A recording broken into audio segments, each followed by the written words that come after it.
प्रतापगढ़ नगर पंचायत ढकवा में 2,64,00,000 रुपए के कथित घोटाले का मामला अब राजनीतिक और कानूनी जंग में तब्दील हो गया है। पूर्व मंत्री राजेंद्र प्रताप मोती सिंह द्वारा लगाए गए भ्रष्टाचार के आरोपों के जवाब में अशोक त्यागी ने जिलाधिकारी को शपथ पत्र सौंपकर सभी आरोपों को निराधार बताया है। अशोक त्यागी ने अपने हलफनामे में पूर्व मंत्री के आरोपों को राजनीति से प्रेरित बताते हुए कई गंभीर बिंदु उठाए हैं। अध्यक्ष ने प्रेस वार्ता में कहा, दलित होने के कारण शपथ ग्रहण के दिन से ही कुछ राजनीतिक प्रतिद्वंद्वी उन्हें और उनके सहयोगियों को प्रताड़ित कर रहे हैं। उन्होंने इसे जातिगत आधार पर अपमानित करने की साजिश करार दिया है और सभी आरोपों को बेबुनियाद बताया। शपथ पत्र में कहा गया है कि पूर्व मंत्री द्वारा लगाए गए भ्रष्टाचार के आरोप पूरी तरह से असत्य और जनता को गुमराह करने वाले हैं। निकाय में जो भी खरीदारी या भुगतान हुआ है वो नियमों के अनुसार और आवश्यक प्रक्रिया पूरी करने के बाद ही किया गया है, जिनमें 18 मिनी हाई मास्क लाइट और अन्य खरीदी गई सामग्री कार्यालय में सुरक्षित रखी गई है, जिसका भौतिक सत्यापन किसी भी समय किया जा सकता है। पत्रकारों द्वारा जब 45 लाख के बैनामे और 15 लाख के एग्रीमेंट के बारे में पूछा गया, जो पूर्व मंत्री द्वारा प्रेस वार्ता में कहा गया था, अध्यक्ष द्वारा बताया गया मेरे नाम से एक भी प्रॉपर्टी नहीं ली गई है। जो भी प्रॉपर्टी ली गई है वो आरती त्यागी द्वारा ली गई है, जो मेरी पर्सनल सेक्रेटरी है। उनकी प्रॉपर्टी से मेरा कुछ लेना देना नहीं है। 2,64,00,000 के मामले में पूर्व मंत्री द्वारा जिलाधिकारी प्रतापगढ़ को पत्र दिया गया है। देखना है जिलाधिकारी द्वारा क्या कार्यवाही की जाती है। अशोक त्यागी, अध्यक्ष नगर पंचायत ढकवा की तरफ से यह बयान देना चाहता हूं कि सभी पत्रकार बंधुओं से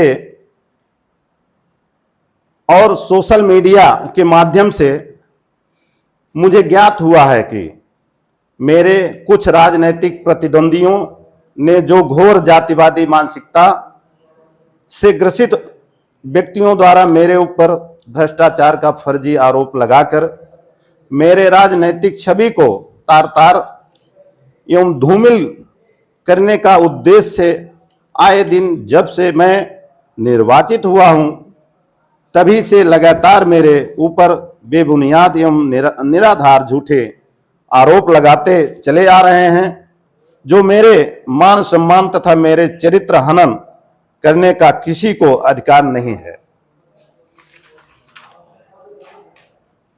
जो बहुत ही निंदनीय कार्य है। और यही नहीं बल्कि मेरे दलित होने के कारण मेरे प्रतिद्वंदी एवं शासन द्वारा नामित सभासदों, जिसमें श्री पंकज सिंह आदि लोगों द्वारा कदम कदम पर मुझे अपमानित शब्दों से, अमर्यादित शब्दों से अपमानित किया जा रहा है। जाति सूचक शब्दों से भला बुरा कहकर मुझे मानसिक रूप से बड़ी क्षत पहुंचाई गई है और मैं अपने ऊपर लगाए गए सभी आरोपों का खंडन करना चाहता हूं कि मेरे ऊपर विपक्षी एवं राजनीतिक प्रतिद्वंदियों द्वारा लगाए गए भ्रष्टाचार के सभी आरोप निराधार और बेबुनियाद हैं, क्योंकि आप सभी बंधुओं को मालूम होना चाहिए कि अध्यक्ष का कोई एकल खाता नहीं होता। जो भी होता है संयुक्त खाता होता है, जिससे भुगतान किया जाता है। ऐसी स्थिति में मेरे ऊपर आरोप लगाना गलत है और सरकार द्वारा क्षेत्र व नगर पंचायत के विकास के लिए जो भी बजट जारी किया जाता है, उससे निकाय के लिए आवश्यक सामग्री की खरीदारी करने का जो नियम है, उसी के तहत नियमानुसार क्षेत्र के विकास हेतु मिनी हाई मास्क एवं लाइट आदि आदि की खरीदारी निकाय के नियमानुसार किया गया है और भुगतान भी नियमानुसार किया गया है। इसमें किसी भी प्रकार की कोई वित्तीय अनियमितता नहीं की गई है और खरीदा गया सामान कार्यालय में सुरक्षित अधिशासी अधिकारी के देखरेख में रखा गया है, जिसे कोई भी विभागीय अधिकारी सत्यापित कर सकता है। मैं आप सबके सामने घोषणा करता हूं कि मेरे द्वारा किसी भी प्रकार कि वित्तीय अनियमितता और किसी भी प्रकार का कोई भ्रष्टाचार में लिप्त पाया जाता है तो मैं सरकार द्वारा कोई भी सजा भुगतने के लिए तैयार हूं। अन्यथा किसी को मेरे मान सम्मान एवं चरित्र को धूमिल करने का कोई अधिकार नहीं है। नहीं तो मैं अपने मान सम्मान के लिए, मानहानि के लिए न्यायालय का दरवाजा खटखटाने के लिए मजबूर हो जाऊंगा। इसके लिए मेरा कोई दोष नहीं है। और मुझे मीडिया के माध्यम से ज्ञात हुआ है कि पूर्व मंत्री जी, जिनका नाम लेना छोटी मुंह बड़ी बात है, क्योंकि हमारे जिले का नहीं प्रदेश के सम्मानित नेता हैं, हम उनका हृदय से सम्मान करता हूं और इसलिए मैं खंडन अभी तक नहीं कर पाया था। लेकिन मेरी मजबूरी है कि माननीय मंत्री जी बहुत सूझबूझ के नेता हैं और याददाश्त के बहुत पक्के हैं, लेकिन पता नहीं कैसे कान के कच्चे हो गए और कुछ व्यक्तिवादी सोच के लोगों के द्वारा उनको गुमराह कर दिया जाता है, मेरे प्रति नफरत फैला दी जाती है। ये माननीय मंत्री जी का पर्सनल मुद्दा है, लेकिन मैं माननीय मंत्री जी से निवेदन करता हूं कि गलत ढंग से जो भी उनके पास बातें पहुंचाई जाती हैं उस पे वो गंभीरता से अगर लेंगे तो उनका सम्मान इस क्षेत्र में सदैव बना रहेगा और जनता उनके लिए हर समय तैयार रहेगी। लेकिन जिस तरह से नगर पंचायत में जब से मैं निर्वाचित हुआ हूं तब से मुझे स्वतंत्र रूप से कोई भी कार्य नहीं करने दिया जा रहा है, ये बहुत दुर्भाग्य है। मैं समझता हूं कि मैं दलित समाज से ताल्लुक रखता हूं, लेकिन जनता ने, इस क्षेत्र की आराध्य जनता ने मुझे जो सम्मान दिया है, जो दायित्व दिया है, मैं उसको हर कदम पर पूर्ण रूप से निभाना चाहता हूं और क्षेत्र के विकास के लिए हर समय निरंतर काम कर रहा हूं।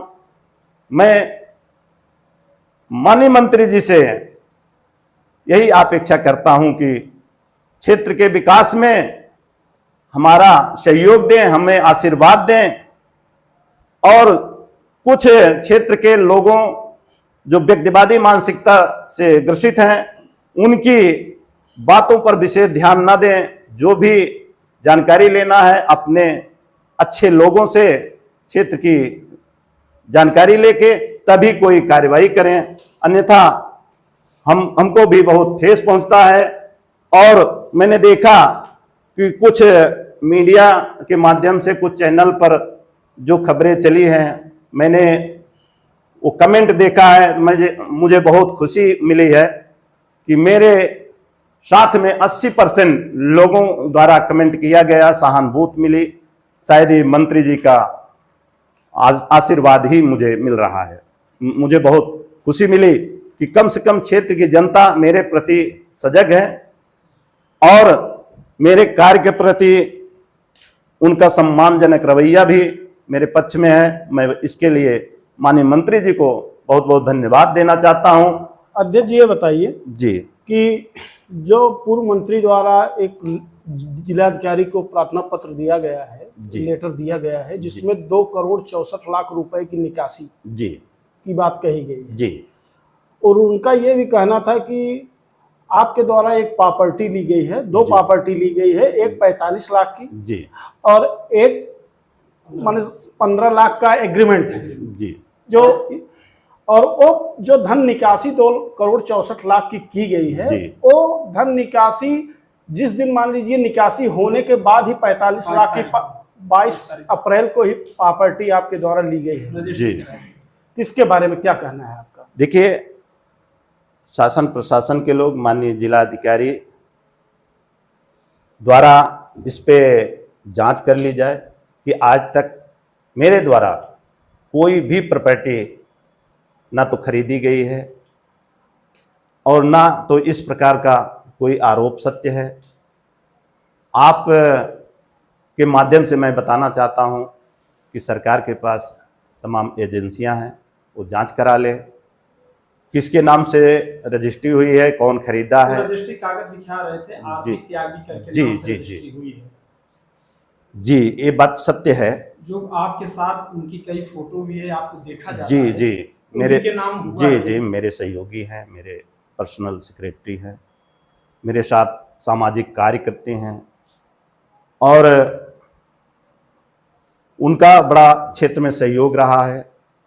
अब वो उनका पर्सनल मैटर है, मेरे नाम से कोई रजिस्ट्री नहीं है। इसके लिए मैं शपथ पत्र के माध्यम से भी कल मैंने डीएम साहब को बताया, उनको अवगत कराया कि आज तक मेरे नाम से कोई प्रॉपर्टी नहीं खरीदी गई, इसको जांच कर लें।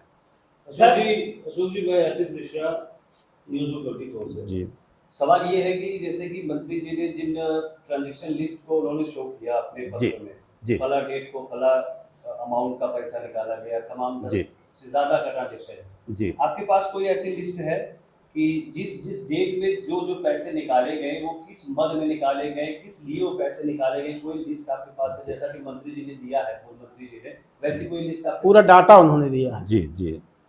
नहीं, इस पर मैं आप सबको धन्यवाद करता हूं कि सभी पत्रकार बंधुओं को, कि आपने इस मुद्दे को मेरे पास पहुंचाए। लेकिन आप लोगों को ज्ञात होना चाहिए कि अभिलेखी कार्य, जो लिखा पढ़ी का कार्य होता है, दायित्व होता है, यहाँ सरकार की तरफ से लिपिक रखे जाते हैं, और अधिशासी अधिकारी जितने भी अभिलेखी कार्य हैं वो उनका दायित्व है।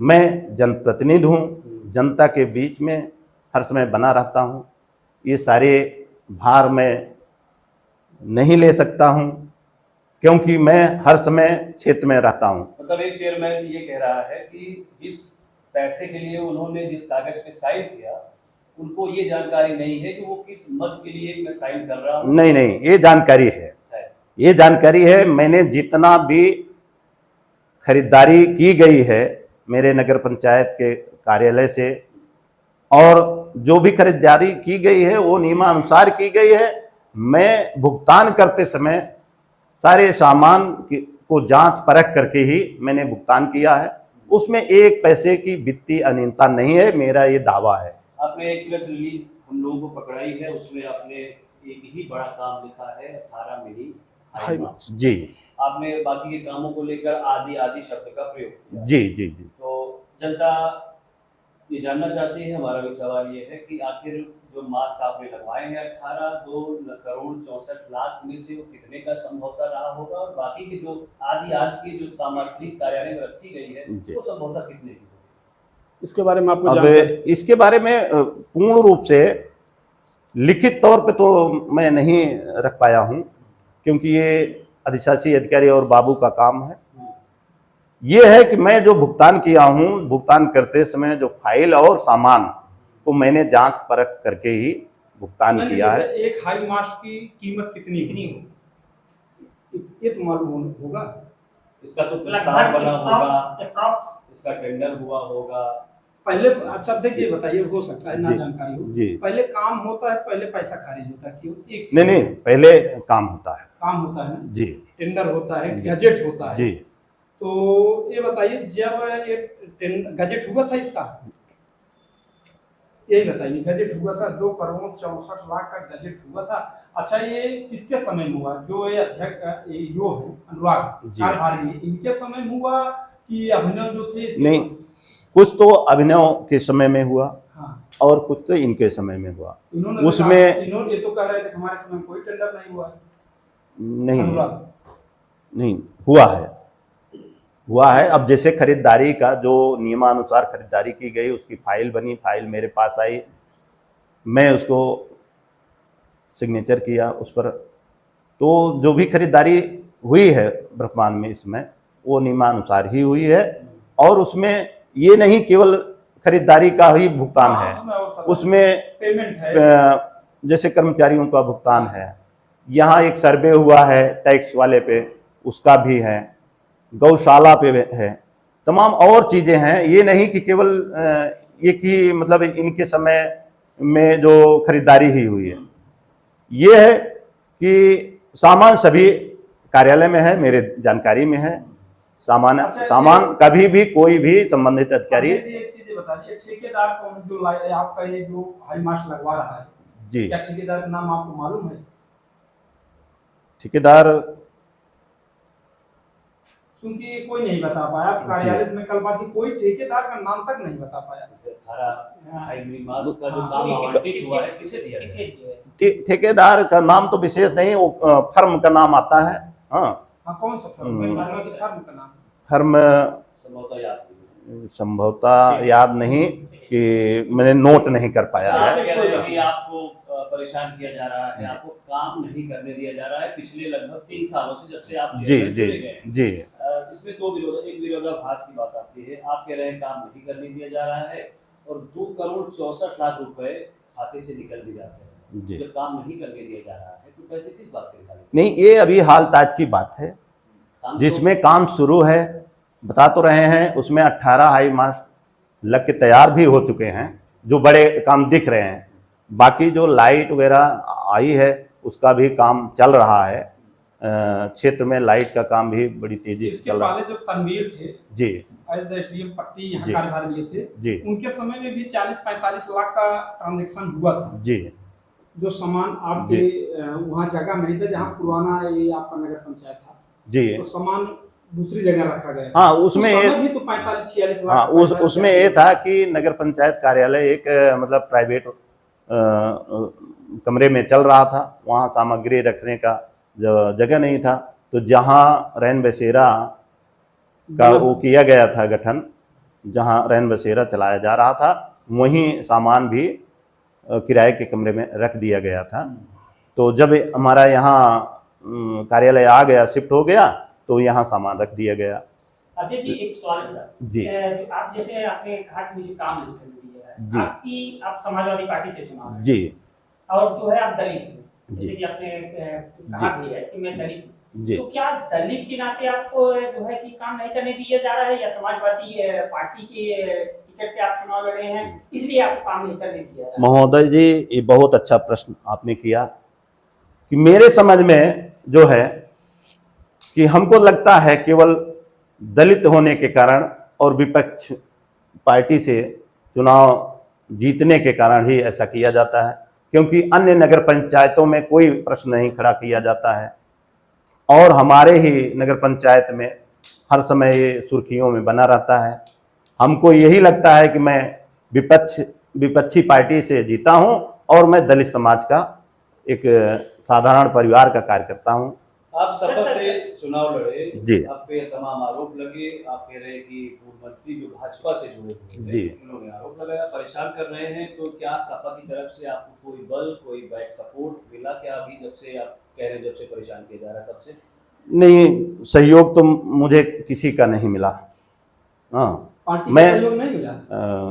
सहयोग किसी प्रकार से अभी तक नहीं मिल पाया है। क्या आप पार्टी छोड़ने का विचार कर रहे हैं? अभी ये मेरा पर्सनल मुद्दा है। मैं चुनाव जीतने तक पार्टी का बन के रहा हूं, लेकिन जब मैं निर्वाचित हुआ, मैं जनता का आभारी बन गया। तो मेरे लिए ना तो कोई पार्टी है, ना तो किसी विशेष व्यक्ति के लोग, इसलिए उस गंदगी से बचाने के लिए वहां गेट होते जो आवास है उसी में आप रहते हैं? जी जी, वहाँ नहीं, आवास तो मेरा गांव में है। हाँ, कभी कभी यहाँ भी रह लेता हूँ। अध्यक्ष जी, आप योगी सरकार के बारे में जी, ये उसमें भी आप प्रताड़ित हैं? जी, योगी सरकार में नहीं नहीं, सरकार की भी बात इसमें नहीं है। स्थिति योगी सरकार को लेकर आप देखिए, इस समय माननीय मुख्यमंत्री जी द्वारा दलितों के मसीहा परम पूज्य बाबा साहब की विद्वता को देखते हुए पूरी दुनिया में जिस तरह से बाबा साहब का सम्मान बढ़ा है, उसको देखते हुए नहीं, एक ही चीज केवल मसीहत है, क्या उनको जात नहीं मानती? आपने कहा केवल दलितों के मसीहा। नहीं, आपके अम्बेडकर जयंती होती है उसमें सब समाज के लोग जाते हैं। नहीं, सबका स्वागत किया गया है। आप कैसे अकेले किसी को न बनाइए, ये लोग महान पुरुष हैं। जी जी, अभी तक तो विशेष रूप से एक ही समाज के लोग अभी मनाते थे। परशुराम की रैली निकली थी, आप जी, उसमें भी गए जी, थे। जी। तो हर चीज मैं- जब आप सामूहिक मना जी। रहे हैं, एक व्यक्ति तो मैं तो अब जब ऐसे जिम्मेदार पद पे बैठा हूं, मेरे लिए तो कोई पार्टी नहीं रह गई, कोई जाति या धर्म नहीं रह गया। मैं सभी धर्मों का, सभी व्यक्तियों का सम्मान करता हूं। इसी तरह से माननीय मुख्यमंत्री जी द्वारा जो बहुत ही सराहनीय कार्य किया गया, जो बहुजन समाज पार्टी बहन मायावती द्वारा नहीं कर पाए, माननीय योगी जी वह भी कार्य करके उन्होंने जो भी क्षेत्र में जहां भी बाबा साहब की प्रतिमा लगी हुई थी, उन्होंने प्रतिमा के लिए छाया छत दिए और बाउंड्री और गेट और महापुरुषों की मूर्तियां लगवाने की बात कहे। इसके लिए दलित समाज बहुत तेजी से माननीय मुख्यमंत्री जी के साथ सहानुभूति रखता है और बहुत बहुत धन्यवाद देता है कि जो कार्य आज तक कोई नहीं कर पाए, वो भाजपा सरकार में माननीय योगी जी द्वारा इतना बड़ा कार्य किया गया है। इसलिए दलित समाज बड़ा आभारी है, बहुत बहुत धन्यवाद देता है। सपा का एक नेता योगी सरकार की तारीफ कर रहा है। लोग ये कह सकते हैं कि मंत्री जी से बचने के लिए मुख्यमंत्री की तारीफ हो रही। ऐसी बात नहीं है, कार्य के अनुसार ही तारीफ होनी चाहिए। जो अच्छा कार्य है उसकी तारीफ सदैव होनी चाहिए। ये जो है हमारा आपका परम कर्तव्य बनता है। कोई एक लास्ट अपील या मीडिया के माध्यम से और मंत्री क्षेत्र- को हाँ। कोई अपील करना चाहेंगे? मेरी यही अपील है कि जनता ने जब मुझे 5 साल के लिए अपना आशीर्वाद दिया है और बहुमत के साथ मुझे विजयी बनाया है, तो हम चाहते हैं कि जो हमारे विपक्षी हैं, द्वेष भावना से ग्रसित हैं, मुझे 5 साल का स्वतंत्र रूप से मौका दें। उसमें किसी प्रकार से कोई भ्रष्टाचार की बात आती है तो संबंधित अधिकारी हैं, एजेंसियां हैं, वो जांच करा लें। जांच कराने के बाद अगर आरोप सिद्ध होता है तो वो आरोप मुझ पे मढ़े, मुझ पे सिद्ध करें। मैं सहर्ष स्वीकार करूंगा। इसके लिए मैं आज आप लोगों के सामने ये संकल्प लेता हूं कि अगर दोष सिद्ध होता है तो मुझे जो भी सजा दी जाएगी मैं सहर्ष स्वीकार करूंगा। अध्यक्ष जी, मेरा लास्ट सवाल जी कि उस दिन जब अधिशासी अधिकारी यहाँ नगर पंचायत कार्यालय आए थे, जी जब सभासदों ने उस बजट के बारे में जानकारी लेना चाहा, 2 करोड़ जी। 64 लाख के बजट के बारे में, जी। तो झल्ला गए और झल्ला के वो कहे कि इसका जवाब मैं डीएम को दूंगा। कि ऐसे माने जनता जो यहाँ का जो विकास के लिए पैसा आया है उसके बारे में जब जानकारी लेना चाह रही है और आपका अधिशासी अधिकारी इस तरीके की बात करता है, तो पावर नहीं है जानकारी नहीं, दे सकते। जनता को उनको जानकारी देना चाहिए कि नहीं देना चाहिए?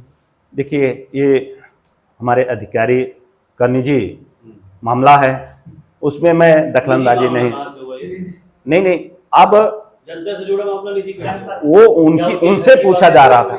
नहीं, वो प्रश्न उनसे किया जा रहा उनका था। दायित्व क्या बनता था ये तो आप बता सकते हैं कि अगर ये वो भी जनप्रतिनिधि है, अगर सभासद हैं तो भी तो है कुछ इस सभासद हो या आम नागरिक हो, यदि देखिए, खर्चे के बारे में जानकारी लेना चाह रहा है तो उनकी नैतिक जिम्मेदारी है कि वो, हाँ जी देखिए, वो सक्षम अधिकारी हैं, मैं उस पर टिप्पणी करना उचित नहीं समझता हूँ। टिप्पणी नहीं कर रहे। एक आखिरी सवाल मेरी तरफ से ये हो जाएगा, अब शायद उसको काफी सवालों के बीच में हम भूल गए। आपसे जब सवाल पूछा गया जी कि जो आपके 2 करोड़ 64 लाख के सारे काम है, जी ठेकेदारों के आपको नाम नहीं पता, जी तो क्या हम ये भी उम्मीद करेंगे उसका जो टेंडर अगर निकला होगा जी। तो टेंडर की भी आपको जानकारी नहीं होगी?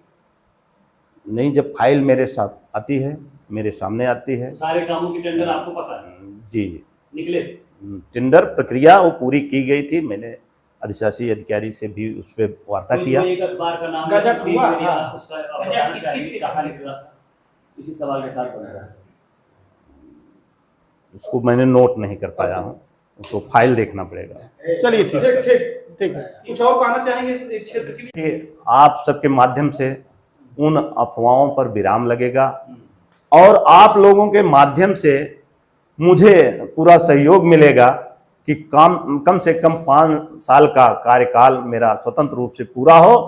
और ये बार बार मैं कहता हूं कि कहीं से भी कोई भ्रष्टाचार हो तो जरूर उसको प्रदर्शित करें, क्योंकि मैं जानता हूं विपक्षी हूं और कमजोर वर्ग से आता हूं, सही काम नहीं करने पा रहा हूं तो मैं फर्जी कैसे करके बच पाऊंगा। इसलिए मैं एक एक कदम फूंक के काम करता हूं। कहीं भी फर्जी जो है ना तो दस्तखत हुई है, ना तो निधि खारिज हुई है। इस तरह से मैं दावा करता हूं। इससे आप लोग निश्चिंत रहिए, कोई भी भ्रष्टाचार कार्यालय से नहीं हुआ, ना होने पाएगा, ये आश्वासन है। चलिए, इसी के साथ धन्यवाद।